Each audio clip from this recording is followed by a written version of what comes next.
Hey, how's it going, everyone? In this video, I just want to talk about how to download the RHEL 10 ISO. That way, you can practice some of these things and learn about RHEL, especially if you're going for the cert or just curious about like an enterprise type of distribution that's out there. They do allow you to download it and use it at no cost. And so I'm going to show you that. So first thing you want to do is go to this link here. It's developers.redhat.com. And then what you're going to do is you're going to register for an account. I already have an account, so I'll log in and then show you how to go from there. Once you log in, you should be at this screen here. Now, what's great about this is that they have a lot of resources on here that I think that don't get looked at a lot, like ebooks, cheat sheets, learning resources.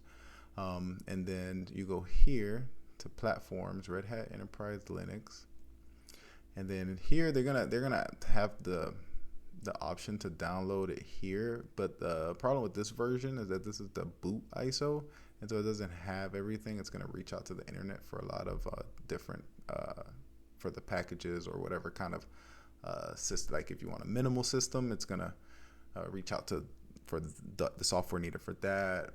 If you want a GUI, then it's gonna reach out for the software for that over the wire. So, but what we want is we want to pick the DVD ISO is what we want. So what we're gonna do here is, where is it?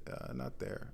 It's gonna be more ways to try, and then we're gonna go here to RHEL Server Enterprise ISO and images. So you can see 10 here. And then what we want to do here is find the one that says DVD. Let's see, build latest, download ISO, installation guide. Let's see if it's this one, and we'll know once it starts going. Yeah, DVD ISO. So yeah, it's gonna be that one. So you'll start seeing here that DVD ISO, and then you can even see that it is way bigger, like it's 9.5 gigs or about 10 gigs.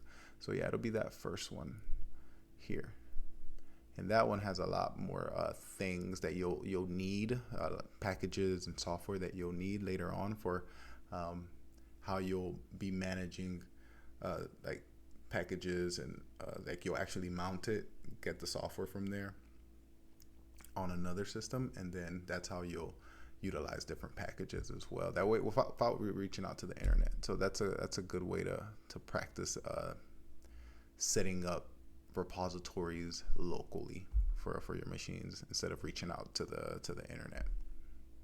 And you won't have to register the system. You can just use that software that's on that DVD ISO. Okay. So yeah, it'll take a little while to download, but once it's there, this is the one you want to use. This is the one you want to use for the VMs. This is the one that you want to use for anything related to the Red Hat trainings that you're going to be doing and any practices. Okay, so yep, that's all I had. Thank you.